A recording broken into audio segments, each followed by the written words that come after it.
Hi, you're listening to the Fresh Start podcast, and this is episode number 14.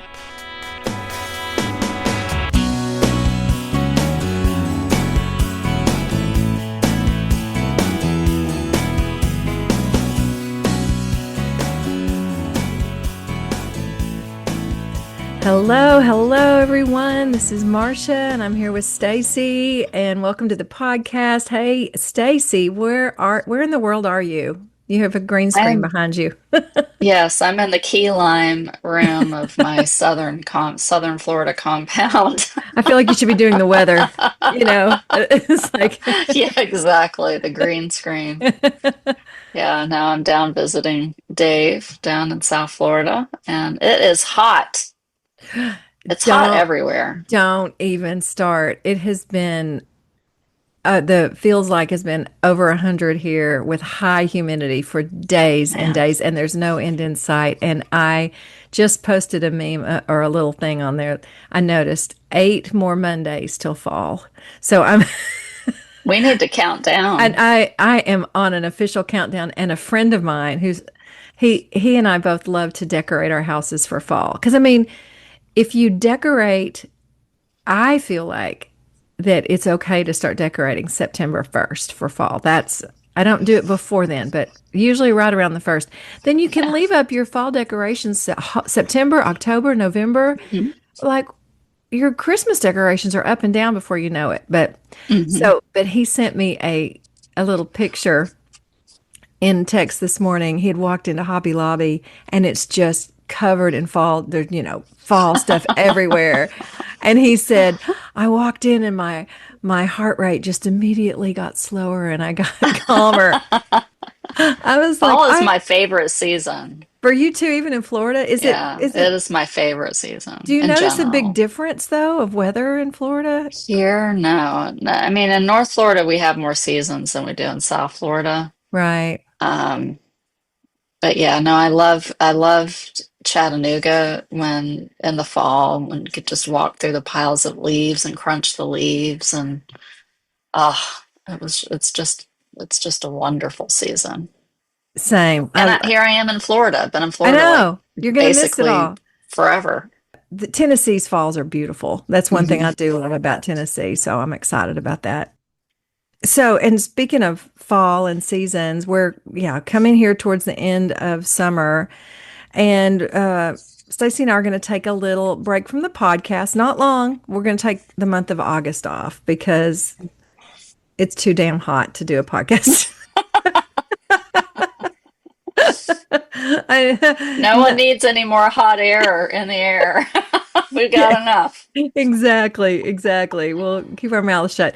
No, we decided to take a little break. We both have kind of busy Augusts, and everyone needs a break now and then anyway. So we will be back in September, though. So y'all don't forget about us. And if you have a chance, go back and listen to some of our other episodes. If you're missing us, if you've missed anything, because we've got some really great episodes out there that we've last week's was Fire with Amy Hawk. Hmm. I've been getting a lot of great feedback on that episode and the Judas Effect. And her Yes. book is great too. And but we've had some really great all kinds of things. The thing I love about this podcast and even today's episode, which we'll get into in a minute, is completely different from anything we've Yeah. done Yeah.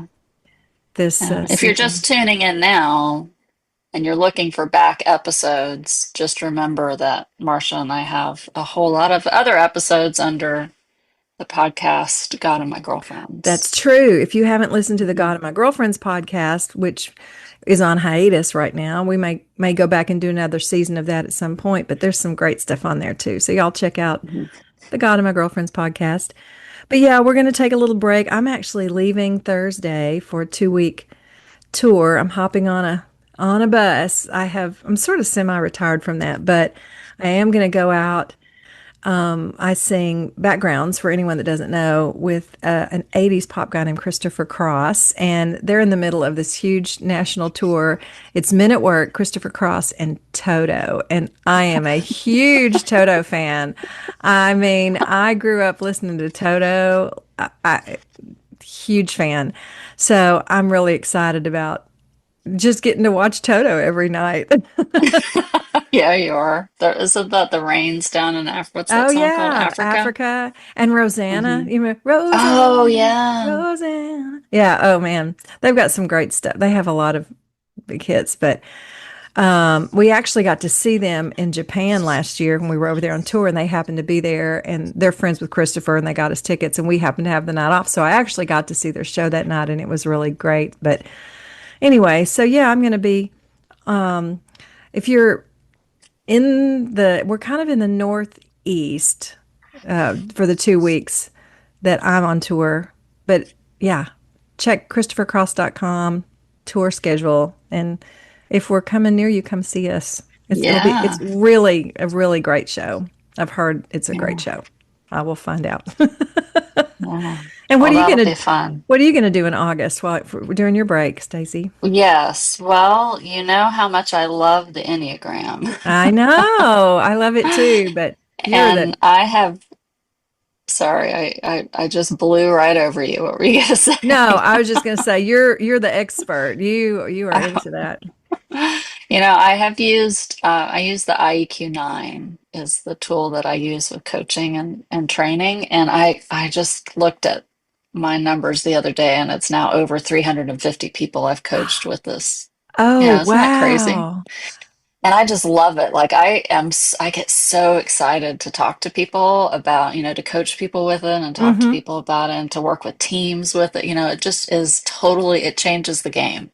So I've done two trainings with Integrative 9 that has that tool, but I'm doing a different training in August. It's over 2 weeks and it's around how to structure leadership development using the tool. So well, using the Enneagram, I should Mm-hmm. say. So I'm Mm-hmm. really excited to continue to learn more that I can use for training and development and for my private coaching practice, but also just to hang out with people that love the Enneagram. Yeah, because you That'll be just great. can't wait to talk about it. I know it's really is a fascinating tool, and you had me take that. Is it IEQ 9? IEQ 9. You had me take that when we were down there on the lake at Marla's Lake House in June, and yeah, that I actually recommended that to another friend on the phone the other day because she was wanting her boyfriend to take a test, and she said, "Do you know a good test?" And so I said, "Stacy, who is the Enneagram expert, she said this is the best one." So I don't know Yeah. why that would be the best one, but that's the one that you find is the most accurate. Is that right? Yeah, there are a lot of differing opinions out in the Enneagram world about tests. Mm. There are people that are just anti-test, and I get that. I totally get it. And there's a whole narrative tradition and being able to interview and type that way.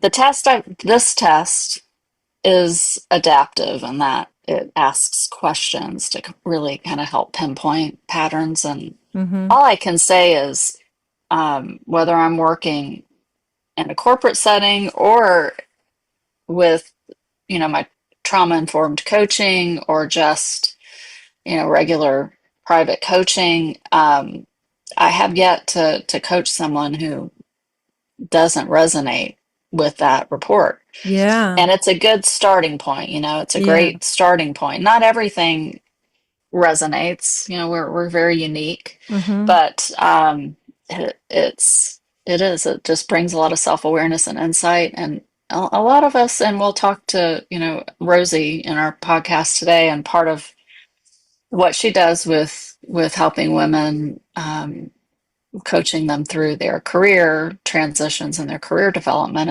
it's figuring out who you are and what you're motivated by, what you want to do. And so I think the Enneagram is a great tool for that. And as we transition through all kinds of life changes, figuring out who we are, what's next. Yeah. Oh, it's helped me so much. It's helped me understand, you know, why I do. things I do. And it's really helped my husband and I because once we both understood our numbers, it helped us both not take things personally, when Hmm. we don't see eye to eye on something, or I can say, oh, he's processing it as a one would process it, and I'm processing it as a nine. And I've talked to a lot of other people that have said just on a personal level, it's helped in relationships a lot. I wish I'd have known what my kids' Oh, numbers were. I yeah. think it would really help a parent to know how to help, Hmm. you know, with that. So yeah, I love the Enneagram. I took a seminar one day, and I'm really bad at seminar. Like I tend to get bored and anxious and kind of itchy and like I don't like sitting in these things. I was fascinated the whole day. I was just in it and just listening about everybody else's numbers, not even just my own, but just I Hmm. could imagine. Oh, that sounds like so and so. That Hmm. makes so much sense. So Yeah. if you guys are listening and you want some Enneagram coaching or any, Stacy does all kinds of coaching, but a lot of trauma informed coaching, I guess, is what your main thing is. But Hmm. Enneagram coaching, if y'all are into it, contact Stacy. Yeah, definitely. Yeah, she's Definitely. fun. She's helped me a lot. So you're going to be Enneagramming, and I'm going to be touring, and we're both going to be sweating.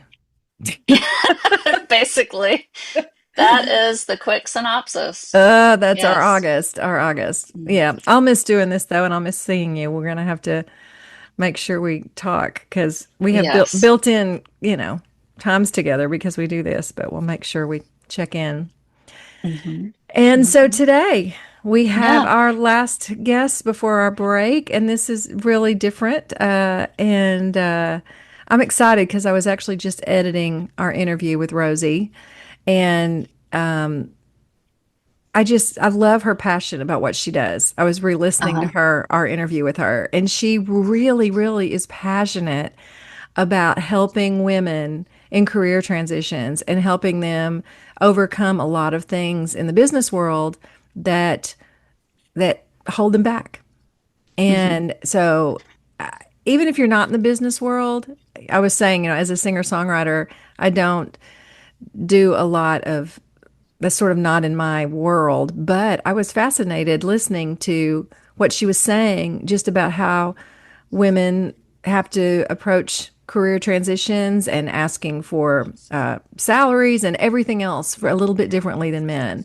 So if you're a woman and I mean, she even goes over stuff like, how do you know that you might not be in the right job and there might be a better fit for you out there? And that maybe Mm. it's time to get out of your comfort zone and think of something that's a better fit for you. She goes over a lot of really great things. So Yep. we're really excited to have Rosie today. And Yeah. Stacy, why don't you tell everybody a little bit about Rosie Zilinskas? Sure. Rosie Zilinskas is a certified high performance coach, a Kolbe Certified Consultant, and a former executive vice president with over 3 decades of corporate leadership experience in the insurance industry. She is the founder of No Woman Left Behind, and she helps high performing mid career women rise into the leadership roles they deserve without waiting to be chosen. Through her Promotion Readiness Roadmap, her free Promotion Readiness Quiz, and her top rated podcast, Rosie provides not just advice, but a proven pathway to career transformation. I love it. All right, everybody. Well, stick around. And right after a short break, you will hear our interview with Rosie Zilinskas.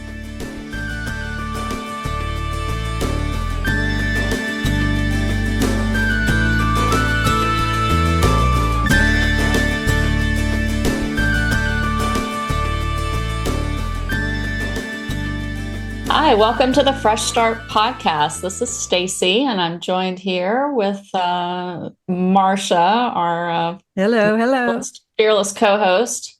I never quite know how to introduce you. You're all the things. Queen. Queen Queen. is good. Yeah, we'll call you that. Queen And we're Marcia. excited. And we are excited today to have with us Rosie Zilinskas, who is a career coach. And Rosie, you and I have a lot in common because my day job is I came from a career transition background, so I'm excited to meet you. And I know we have a lot in common.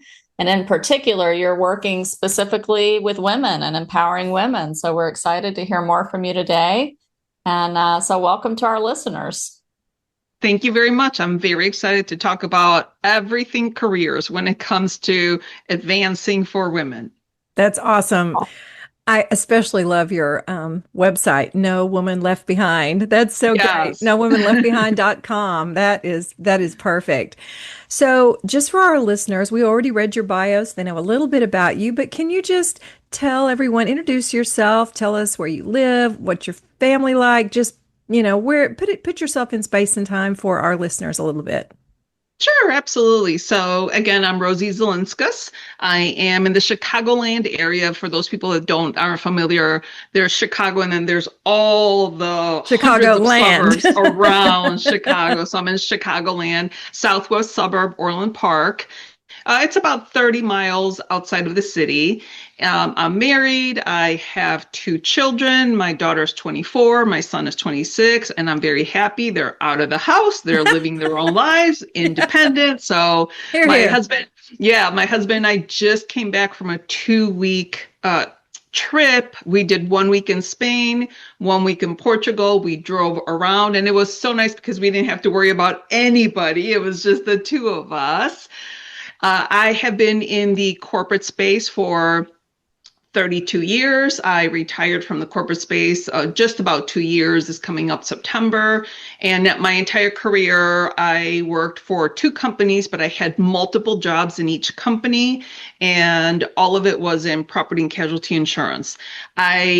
One of kind of my story is that I was not advocating for myself. And then once I did, then things started happening. We can talk more about that. But I noticed once I was in the leadership role, I noticed that women were really not advocating for themselves, which is why I do the work that I do. And I started volunteering at first. I was like, my kids at the time, they were like 15 and 17. And I'm like, it's time for me to give back. And that's how my journey started. And that's why I am where I am today. What a Beautiful. great story. Thanks for sharing that. And maybe this next question will be your story, but I thought it might be really interesting to hear from you just a story about a woman that you've worked with. This is the Fresh Start podcast, so we're all about hearing about how people make fresh starts, and career transition is definitely one of those places.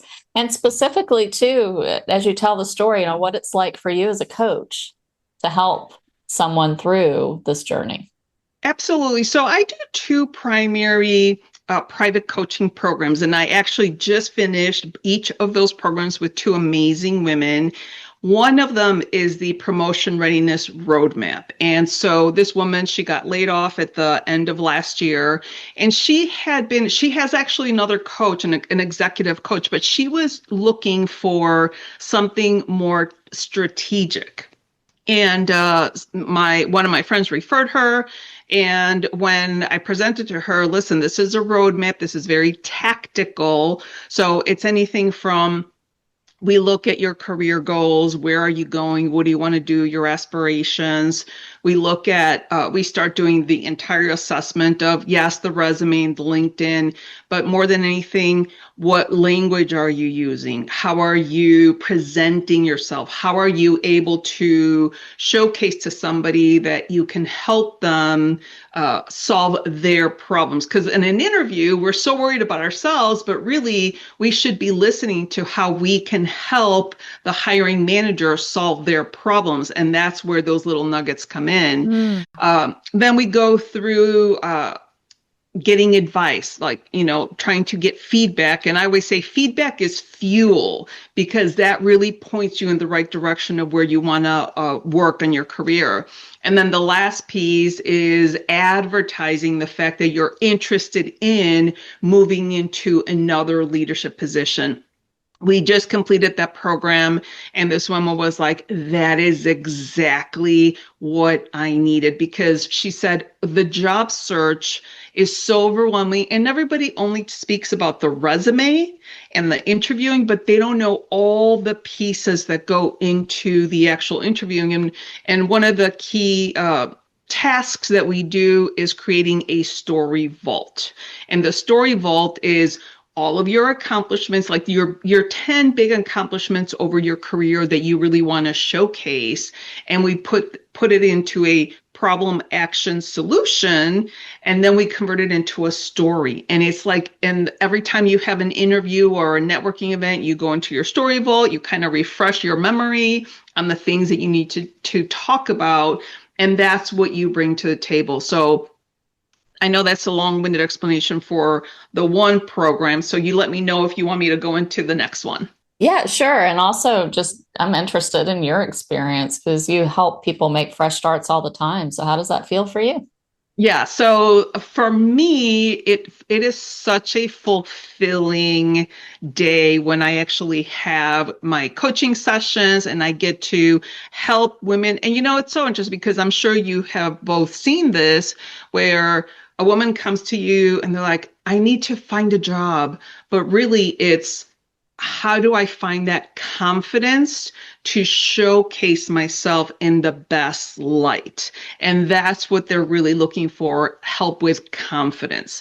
So to me, helping women advance in their careers and getting that job, it's incredible. The other young lady, she did the high performance coaching. Also, it's a private coaching.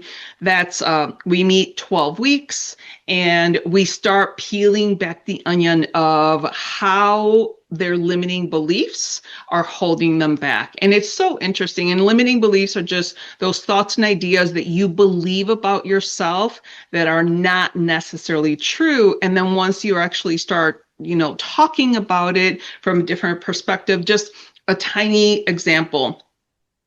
This one client of mine, she's like, oh, it's just my little job. I'm like, oh, whoa, hold up. Let's talk about, why did you say little? And she's like, what do you mean? I said, you said my little job. She's like, did I? And I'm like, sometimes we don't even know that we're using language that our brain, when you say my little job, your brain automatically discounts that this is your work, this is your craft, and it means something, it matters. So she actually got a job shortly after we ended. She got laid off again.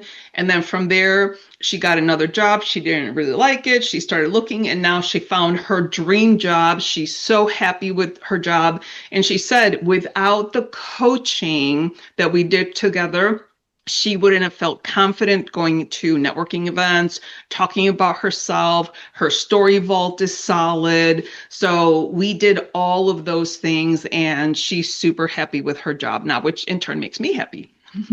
That's awesome. You're doing great work. Thank you. So how would someone know that if they're out there working and maybe they feel like they're wondering if their job is right for them or whatever, how would someone know it's time for like a fresh start in their career?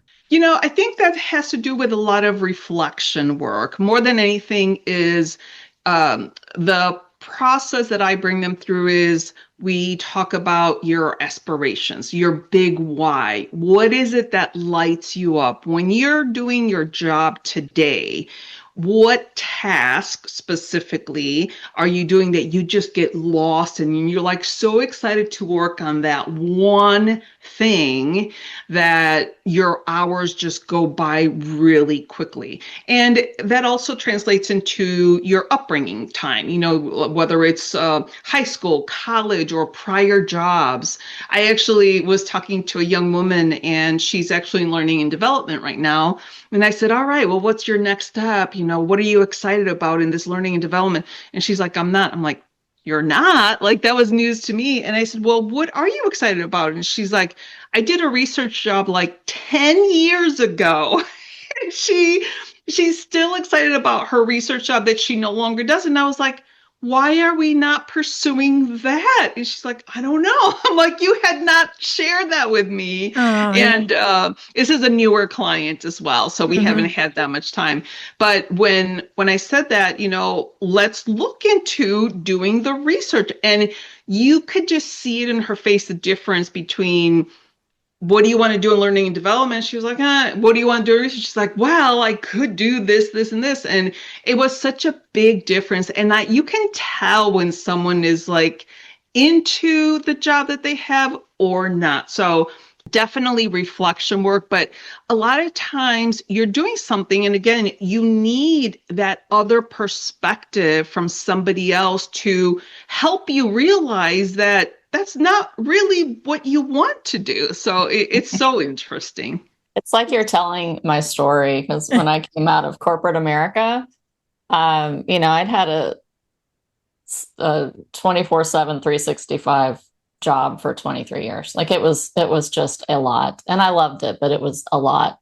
So when I went to a career coach, all I could do was say, this is what I don't want to do anymore. Like these are the things I don't want to do. And now I don't know what to put on my resume because I'm just going to attract the same Right. operations director work that I'm not wanting to do anymore. And you're right. Like we get stuck in our own thought patterns, and being able to get a perspective from someone like a coach is so powerful. And that was the moment that I thought, oh my gosh, coaching makes such a difference. So, that's just a great story that you told.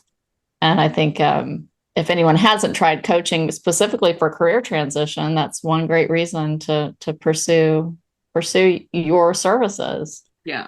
And by the way, just like therapists need therapists, coaches need coaches. Oh, yeah. I have several coaches in my life, both formal and informal, that I rely on because I have bad days too. I have, those days that I'm like, oh my gosh, what am I doing? Like, what's next? Those kinds of things. And then sometimes I'll call my coach and I'm like, I just need you to help me, talk me off the ledge. So, Absolutely. yeah. Well, as you're talking with women and helping them navigate their search, what do you encourage them to use as an anchor for their job search? It sounds like the story vault may be part of that. Yeah, the roadmap that I'm using really, brings them through a discovery process. So there isn't the thing that I find so interesting. People are like, and I do volunteer coaching as well. So through one organization, they're like, just kind of show me how to use AI, and I'll be able to do my resume myself. And I'm like, okay, well, you can do that for sure. But I always say you need to get a professional resume writer so that the resume writer can pull all the magic and put it on a paper for you, and then use that time to prepare yourself for the interview, because the interview is such a pivotal point in your job process.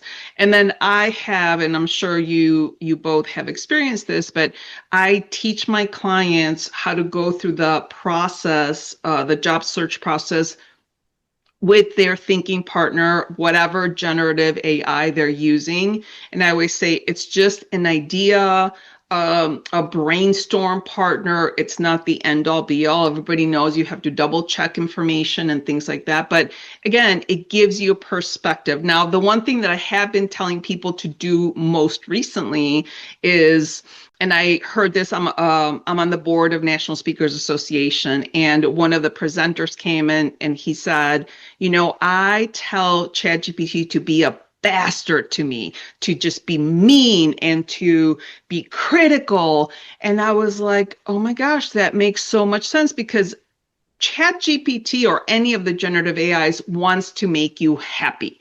So it's just kind of feeding you things that you think are fine. But if you say, you know what, ChatGPT, challenge me, poke holes in my ideas, be a bastard. And I've trained my AI to now say, apply the devil's advocate perspective. And so that's one thing that I have been teaching my clients to do. And I also tell them always to say, please enhance this prompt, because, garbage in, garbage out. But if we're constantly enhancing the prompts, then we learn to use AI better. And with the devil's advocate, or the bastard perspective, we get different ideas and ways of learning. So those are all parts of the process. But again, kind of going back to the beginning, the one thing is hire the people that can showcase you as a rock star, because they're the experts. They're going to be able to do it much better than you can. And then you don't have to do all the formatting and all the suffering, because people suffer when they're trying to do their own resume. So I always say, let the professionals do that. And then you take that time to prepare yourself for the job search process, because it is overwhelming. Yeah. Mm-hmm. Yeah. So I have a question. It's kind of a twofold question. Um, do you, so you work a lot with women. So how do women hold themselves back from their career potential? And is it different with men and women? Yes, it absolutely is. And that's just, I mean, the bottom line is it's just how we get socialized. It's how, we grow up. I did some research, and girls' confidence, there was a study that shows that girls' confidence peaks at age 9. And I was talking to, she was a TEDx organizer, and she's like, you know what, Rosie? I saw that with my own 2 eyes. She was a substitute teacher, and she was helping third grade girls. Just watch them on the playground. Third grade girls, 8 years old. They were helping each other, trying to figure out how to build a fort and all these things. The following day, she saw the fourth graders, which are 9 years old, and she said it was a vast difference in the conversation with each other, in the collaboration with each other. And she's like, I saw it firsthand. So it really comes from how we're socialized, from how our parents talk to us, our teachers talk to us, and we just expect girls to be girls and boys to be boys. And another example, I was just a judge for an organization called DECA, and they help high schoolers prepare for college. So it was a marketing competition. The 8 students that I was judging, they were presented with a scenario. They had 10 minutes to go over the scenario, and then they would present it to me. And so I had 5 17-year-old males and 3 17-year-old females. The males came in, strong handshake, shoulders back, their voice carried, great eye contact. The 3 young women came in with their shoulders down. Their handshake was, the dead fish, their eyes, they could barely look at me. One of them, I felt so bad for her because she could not articulate one complete sentence because she was so nervous. And of course, my job is to advocate women. And I left that day and I was so depressed and so dejected because I was like, oh my goodness, these are 17-year-old women and they have no confidence. So I actually reached out to the organization and I was like, I would be happy to do some kind of course or, free training for these young women so that it's just lack of awareness because you don't know what you don't know. And another research that I did, women generally pick up on how to be more confident in their mid to late 20s when they're working and trying to figure out how do I get a promotion. That's when they pick back up working on their confidence. So there's such a vast gap there, and it shows all over, whenever you're working on career advancement. It almost sounds like those young girls, because of culture, brainwashing or whatever, the way they come in, it's almost like they think they don't deserve to be there, or like Right. they're not, this isn't really our element, so we're not sure how to approach it. And the men are like, this is what we're supposed to do. Right. Yeah. And it's, if we've been talking about this for hundreds and hundreds and hundreds of years, and it's the same conversation, but we have to keep having these conversations so that one of my things is my vision for the world is to eradicate the gender parity, between men and women. And it might take a few generations, but by gosh darn it, I think we'll get there. Hey friends, we're taking a short break from our conversation to ask you a favor. If you are enjoying our podcast, we would really love it if you could take just a moment to share, like, rate, and review on whatever podcast platform you're listening on right now. It would help us so much so that we can grow and keep creating this content for you guys. Also, please find us on Instagram, join our Facebook group, and follow us on our YouTube channel. All the links are in our show notes for you, so check those out. Thanks for being great listeners, and please let us know about any guests or topics you'd like us to dive into here. We want to include you in this conversation too. You can email us at freshstartpod2025@gmail.com or message us on our social platforms. And now, back to our conversation. Now, in the story vault process, do you find that helps build confidence for the women you're coaching, and how?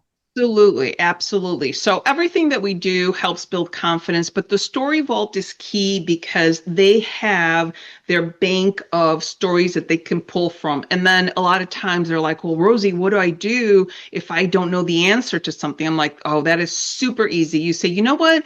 I'm not quite sure about that, but I can tell you about this. And then you pull one of your stories from your story vault and you're still answering the question.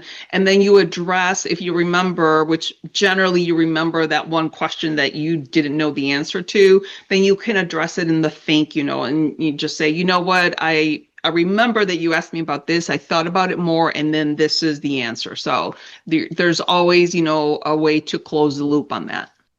Very cool. Yeah. And I wonder too, what's your perspective on cover letters?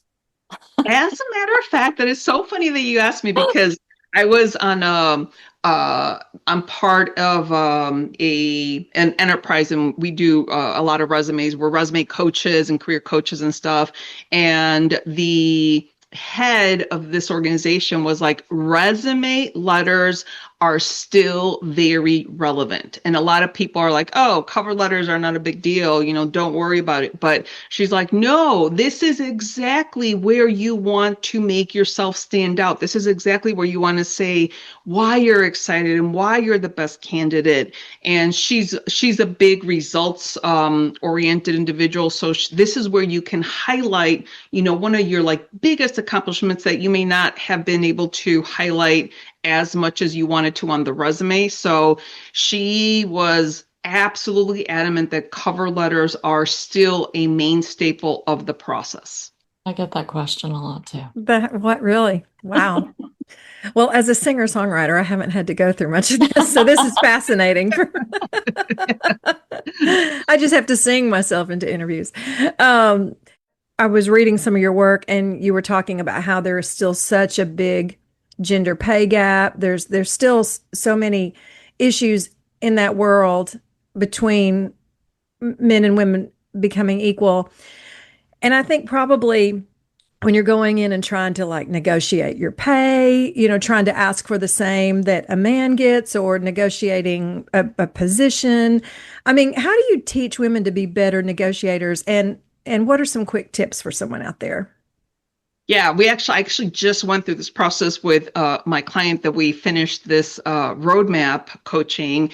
And she said, Rosie, when we were kind of talking about negotiation, she's like, I didn't really think I would use it that much. And then she said, I had an interview and I was able to use that information that you gave me immediately. And so one of the things that, first of all, we have pay history bands. So that's the number one thing that I want everybody to understand, that now we have pretty much every state has a pay history band. So employers should no longer be asking you how much you made at your old job, because it's irrelevant to what you're going to be doing at your new position. So that's the first thing. The second thing is that we have about 14, 15 different states that have the pay history transparency laws. So if you're not aware, just research it for your state. But I know in Illinois, we just got the pay transparency laws in January of this year. So that means that if a corporation is listing a job, they are required to list the pay range for the job. So the tip that I have, and this comes from a woman that I interviewed for my own podcast, and she was instrumental in writing policy over the last decade about the pay transparency laws. And she said, if you, let's just use an example, if you are looking at a job that is between the salary range is between $100,000 and $200,000, and this is how corporations are kind of getting away from really showcasing where they're going to be, where the salary is really going to be at. But she said, if you are between $100,000 and $2,000, and that's the range, you should be asking for the 75th percentile. So it's $175,000. That's where you should be at, because that's where all the white males in the corporations are getting that salary. So that's a huge tip that I have. And when I was talking to my client about it, she was like, oh my gosh, Rosie, that is gold.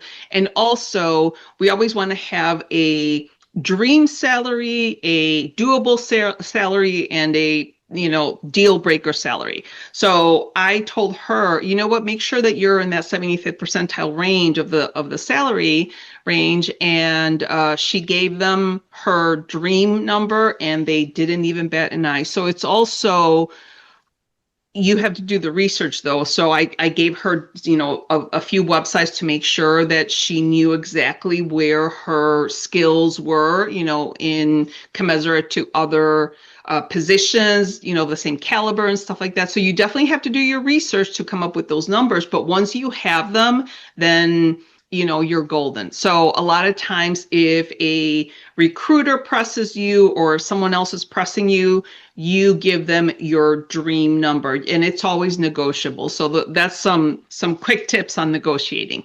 That's awesome. Yeah, don't be afraid to ask for what you're worth. Again, I'm a singer-songwriter, but as a self-employed musician, I'm constantly being asked, hey, I need you to come do some background vocals. What would you charge me? And they're always putting it on me to decide, how much I'm worth. And that's a really difficult. We're talking to our son right now, he's a drummer. He's entering into the music business. He said, that's the hardest part, is to figure out what what is my value? And, but I love that idea of doing some research, finding out in my situation, finding out what other people are charging, and then don't be afraid to charge at least 75% of what the guys are getting. Right, exactly. Yeah. And I'm a professional keynote speaker as well. And one of the things that we say whenever they say, well, how much are you going to charge me? Well, I say, well, what's your budget? So it depends on what their budget is, because if I say, I don't know, like, well, I would do a keynote for $5,000, and maybe they have a $10,000 budget, so yeah. To be the first person to say a number if you can avoid it. But if you absolutely have to give a number, then give them your dream number. So that's how I coach my clients. I love that. Thank you. Speaking of clients, how can listeners connect with you, and what are some of the options? I know you've got a checklist online. What are some other tools that you have?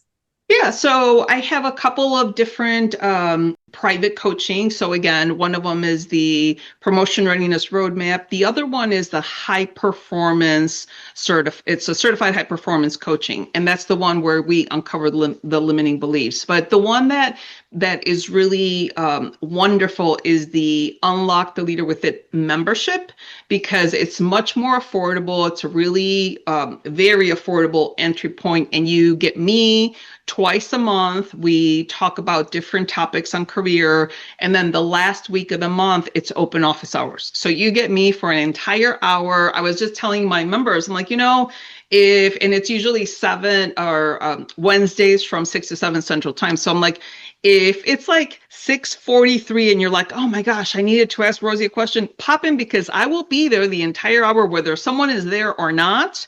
But it's a really good format because you can go at your own pace. If you want to work on it quickly, you can. If you don't, you can just kind of come and hang out. But we're building community. So I always tell my members, I want you to be promotion ready. I want you to be able to advocate for yourself. And I want to build an amazing community of women that can help and support each other. So the membership is the other thing that I offer that people take advantage of. And of course, the resume writing and, the LinkedIn profiles and all that. But the membership, and anytime that I finished work with my private clients, I always roll them into the membership so that they can have that consistency and they can come to the membership as long as they need. And again, it's very affordable. I love that. And I love that you're talking about creating this community for women to support each other in this area. I founded a women's nonprofit called God and My Girlfriends, and we're doing that too. We just try to help, women support each other. Stacy's on the board. It's a real passion of mine to help women not view each other as competition, but learning to collaborate with one another and support one another. And so I love that language that you're using. I think it's amazing that you're offering that space for them. That's beautiful. Yeah, thank you. And, it's interesting because in the speaking community, it's always collaboration over competition. I will give you whatever, tools and templates or whatever that you need because there is more than enough business for everybody. And it's the same thing here. So I'm glad you mentioned that for That's sure. awesome. So are you familiar with the Enneagram? I am, yes. Do you know what your number is? My number is a 6. A 6. Oh, nice. Okay. Well, Stacy is an Enneagram coach. Not only is she a life coach, but she's certified Enneagram coach. And we always like to end our episodes with some Enneagram prompts for people in all the thinking, feeling, and action areas. So what have you got for us today, Stacy? Yeah, so there's a lot of ways that we can use the Enneagram in career transition. And so I have just some ideas. So this is how I'm structuring the prompts or some questions. So from the thinking center, which is our intellectual exploration, how does your thinking center support your career search process? How will you research possible roles? Who do you know? Mentors, coaches, and trusted others who can help you clarify your choices and ideas. How does your core motivation, so your core type, influence your search process? And from the feeling center, how does your emotional center support your career search? What emotions come up for you as you consider your search and also the role you would like to pursue? What values are important for you to consider? And how will you know the new organization or role feels right to you? And finally, the action or application. How does your action center support your career search? Are you moving at too fast of a pace? Are you stuck or not moving fast enough?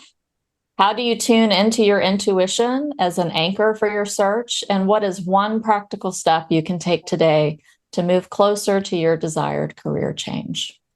Those are good. Those are really good, especially the emotional ones. Of course, all of them are great, but the emotional, I think a lot of times our emotions and fear just halt our progress.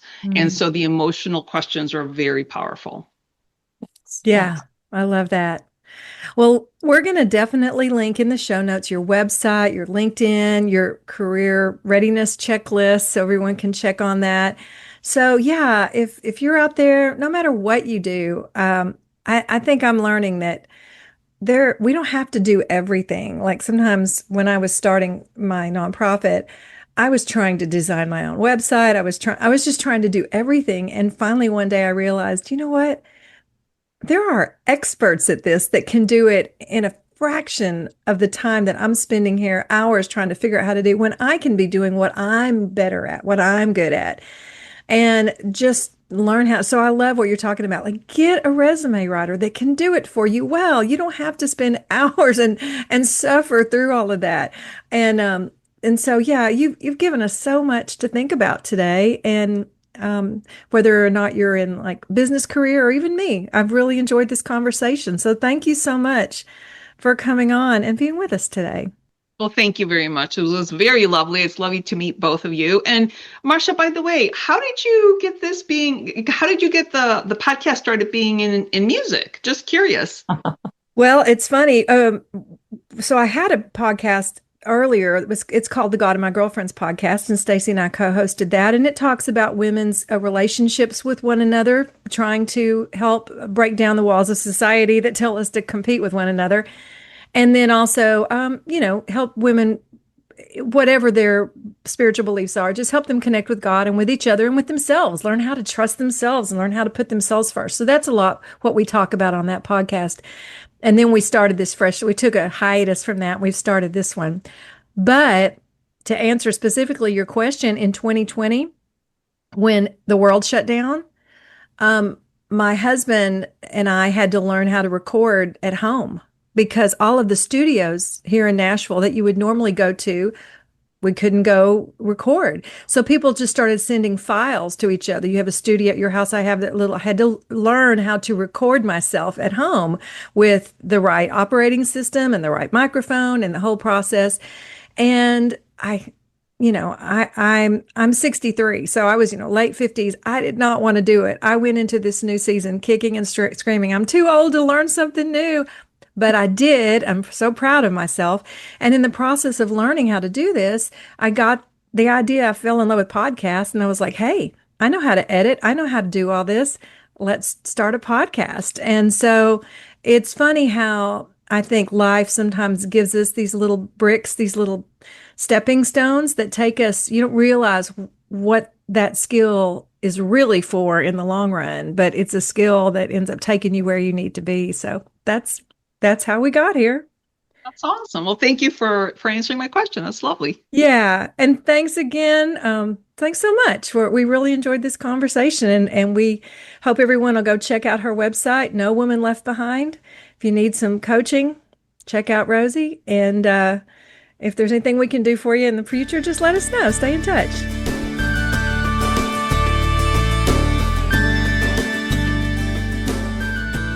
Well, we hope that you all enjoyed the interview with Rosie as much as we did and took something away from that, and that you share it perhaps with someone who needs to hear it. That's right. Yeah. And speaking of sharing, share our podcast if you guys are interested. I mean, if you guys have been enjoying, if you're interested, if you guys have been enjoying what we're doing, please share it and go like it or hit the star, give us 5 stars or leave us a review. It would really help us with our algorithm and help us keep this thing rolling. So it's been a pleasure, and we will see you guys in September. Stay cool, everyone. Bye. Bye. This episode has been brought to you by God and My Girlfriends Ministries. If you're looking for a faith-based community where everyone is accepted, all beliefs are welcome, and no judgment, check out godandmygirlfriendsministries.org, where you can find more information about our book clubs, both online and in person, upcoming retreats, and all the events in your area. You can also find out about one of our favorite things that we do, our Single Moms Christmas Blessing Ministry.